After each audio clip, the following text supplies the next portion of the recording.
மக்களே second year result இன்னைக்கு தான் வந்துச்சு. இப்போ நம்ம அஃபிஷியலா தேர்ட் இயர் போயாச்சு.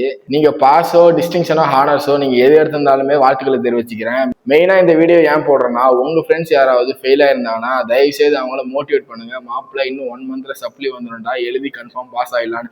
ஏன்னா இந்த நேரத்துல அவங்களுக்கு மோட்டிவேஷன் பயங்கரமா தேவைப்படும். நீங்க தான் அவங்களுக்கு சப்போர்ட்டா இருக்கணும். அட்வைஸ் பண்ற அளவுக்கு நீ என்ன அவ்வளவு பெரிய ஆளாடான்னு கேட்டீங்கன்னா, நம்ம அவ்வளவு பெரிய ஆள் ஒன்றும் இல்லை. ஏதோ எனக்கு மனசப்பட்டதை சொல்றேன். பிடிச்சா எடுத்துக்கோங்க, இல்லைன்னா வேணாம். இன்னொன்னு சொல்லணும்னு நினைக்கிறேன், நிறைய பேர் இந்த டிஸ்டிங்ஷன் ஹானர்ஸ் எடுக்க முடியலன்னு ஃபீல் பண்ணிட்டு இருக்கீங்க. ஒன்று மட்டும் தெரிஞ்சுக்கோங்க, இந்த distinction honours doesn't matters but your clinical knowledge மேட்டர்ஸ்னு அடிக்கடி எங்க ப்ரொஃபசர் சொல்லுவாங்க. அதாவது நீங்க 51% எடுத்து பாஸ் ஆயிருந்தாலும், நீங்க 90% மேல எடுத்து பாஸ் ஆயிருந்தாலும், கிளினிக்ஸ்ல போய் மக்கள்கிட்ட எப்படி ப்ராக்டிஸ் பண்றீங்கிறத பொறுத்து தான் நீங்க ஷைன் ஆகிறது ஷைன் ஆகாதது இருக்கு. 51% எடுத்து பாஸ் ஆனவங்களும் எம்பிபிஎஸ் முடிச்சுட்டு பயங்கர பேர் ஷைன் ஆயிருக்காங்க.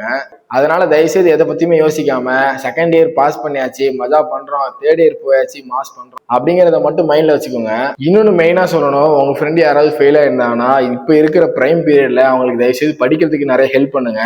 அவங்களுக்கு மோட்டிவேட் பண்ணிக்கிட்டே இருங்க. அவங்களுக்கு வந்து இந்த நேரத்துல பயங்கர மோட்டிவேஷன் ரொம்ப கம்மியா இருக்கும். நீங்க தான் அவங்களுக்கு ஃபுல் சப்போர்ட்டா இருந்து பாத்துக்கணும். இந்த மாதிரி யூஸ்ஃபுல்லான கண்டென்ட்டுக்கு நம்ம ஐடியா ஃபாலோ பண்ணிட்டு இந்த வீடியோ உங்க ஃப்ரெண்டு யாருக்கு தேவைப்படுமோ அவங்களுக்கு ஷேர் பண்ணி விட்டு விட்றா மச்சி பாத்துக்கலாம்னு சொல்லுங்க.